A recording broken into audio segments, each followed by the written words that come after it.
We placed our side of a link swap weeks ago, 2 do follow links, live on real pages that get real traffic. We are owed 8 links back. We have received 0, not 1 weeks after the fact from a counterparty who answers messages promptly and has never once disputed that the links are owed. I am telling you this while it is still unresolved, because every article about link exchanges is written after the fact by someone presenting a tidy outcome. This one has no outcome yet. I am holding the bag right now, and the useful part is exactly how I got here. Carelessness would be an easier explanation. What actually happened was a sequence of small reasonable decisions, each defensible on its own, that added up to a position no sensible person would have chosen deliberately, and it is not a one-off. I have a second swap outstanding with a different partner right now, same shape. Our side placed their listings and their referral link still not delivered.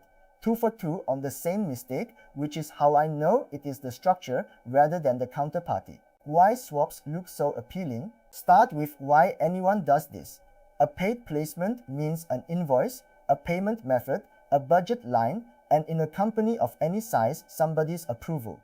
A swap means none of that. 2 people agree, both place a link, everybody gets an asset, no money moves. It feels free. That is the entire attraction, and it is also the problem, because the word free is quietly doing an enormous amount of work in that sentence and nobody ever audits it. A cash deal has one unambiguous moment in it. Money arrives or it does not. Both sides know instantly which of those happen, and the whole relationship reorganizes around that fact. A swap has no such moment. It has an intention, and intentions decay. The structural flaw, here is the thing I did not appreciate until I was on the wrong side of it. A swap creates an obligation with no due date and no enforcement. Think about what you actually have if the other side never delivers. No invoice to chase, no payment to reverse, no platform holding funds, no contract worth the cost of enforcing over a few $100s of value. You have an email thread and the feeling of being owed something. So the counterparty's incentive to complete is entirely social. They will do it if they like you, if it is easy, and if it stays near the top of their list. The moment it slips below their 5th priority, it stops existing. Not out of malice, it just quietly falls off. What went wrong on ours? Specifically, here is my mistake. We placed both of our links first, in full, before receiving any of theirs. I did it because the conversation was warm, because the counterparty is a real company with a real product and a public reputation to protect, and because placing our side was a 5-minute job I could do immediately, while theirs needed coordination across several properties. All of that was true. None of it mattered. By placing first, I converted our position from a negotiation into a request. Before placement, I had something they wanted. After placement, I had a favor to ask. Those are completely different bargaining positions, and I handed the second one to myself voluntarily. The retroactive credit trap. There is a subtler version of this that I also fell into, and it is worth naming because it is easy to miss. One of our 2 links predated the swap entirely. An existing editorial link put there months earlier because it genuinely belonged in that article. When the swap was agreed, it got counted as part of our consideration. That sounds efficient. It is actually a small disaster for 2 reasons. We gave up something we had already given for free, converting a genuine editorial mention into a bargaining chip we had already spent, and we inflated what our side appeared to be worth without doing anything new, which makes the eventual imbalance harder to argue about honestly. If you are counting an existing link as swap consideration, you are not contributing anything to the deal. Put it in writing as a gesture if you like, but do not let it stand in for a placement you have not made. Nobody here is dishonest. I want to be fair about the counterparty because it would be easy and satisfying to write this as though they cheated us. As far as I can tell, no cheating occurred anywhere. They are a real business with real priorities, and this deal sits below all of them. The person who agreed it is not the person who has to execute it across 4 different properties, and the thing they still owe me includes exact replacement copy and a specific target URL that requires somebody to sit down and decide. That is precisely what makes it worse. If they were dishonest, I would know where I stood and I would pull my links today.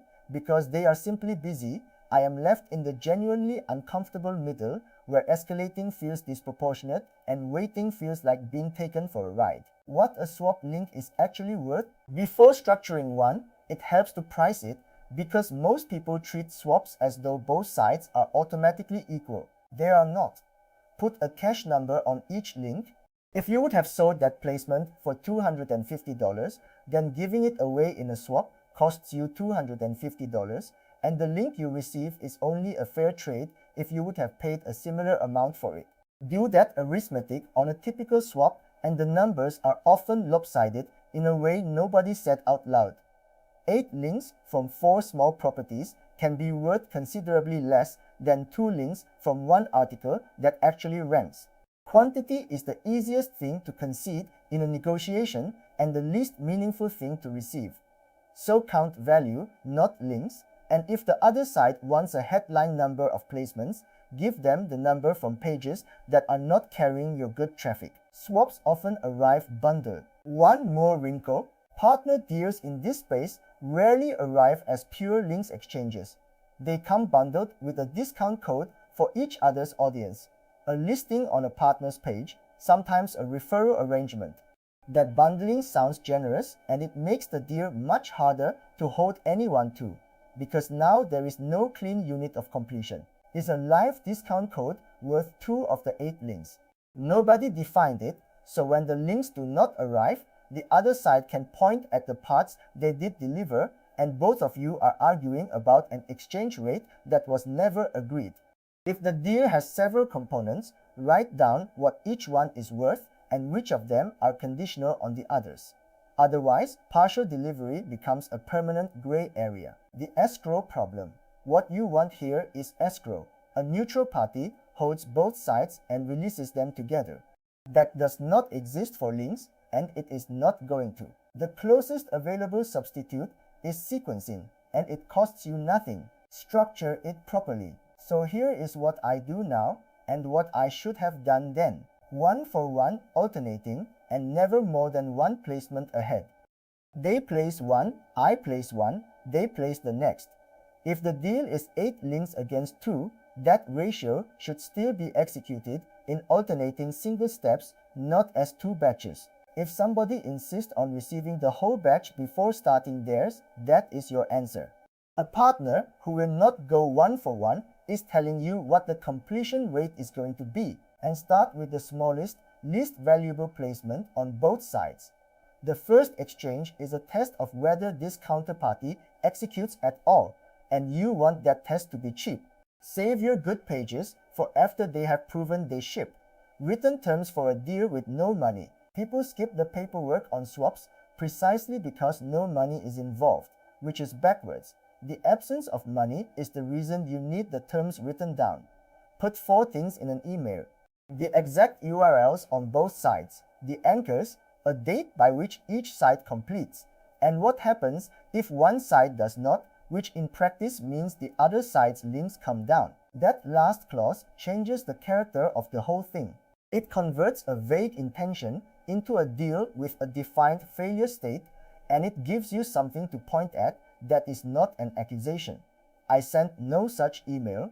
I had a warm chat instead. Track swaps in the same ledger as paid deals, a practical habit that would have caught both of mine much earlier. Record swap obligations in exactly the same file where you record placements you have sold.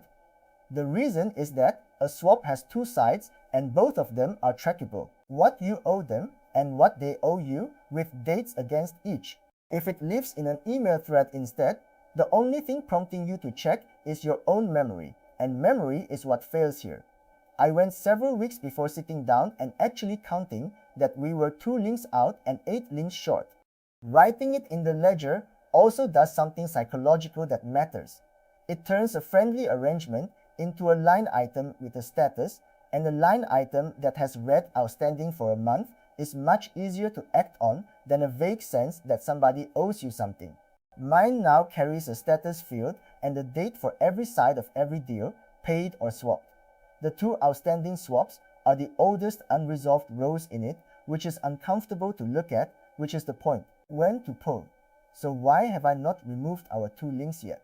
Partly because the relationship has other value beyond this deal and I would rather have the links back than have the argument. Partly because our links sit in articles where they are honestly reasonable editorial choices, so removing them is a small act of vandalism against my own pages. But mostly I have not pulled them because I have not yet sent the message that says here is the deadline and here is what happens after it. That message is the actual next step, and I have been avoiding it, which is the same failure of nerve that produced the situation. If you take one thing from this, take that. The difficulty with swaps is rarely the structure. It is that enforcing them feels rude, so nobody does it, so they do not complete. The one that worked worth ending on the counterexample because swaps are not hopeless.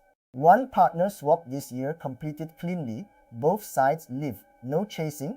The difference was small and entirely structural. The scope was 2 links against 2, decided in one message, with both sides placed within about a day of each other.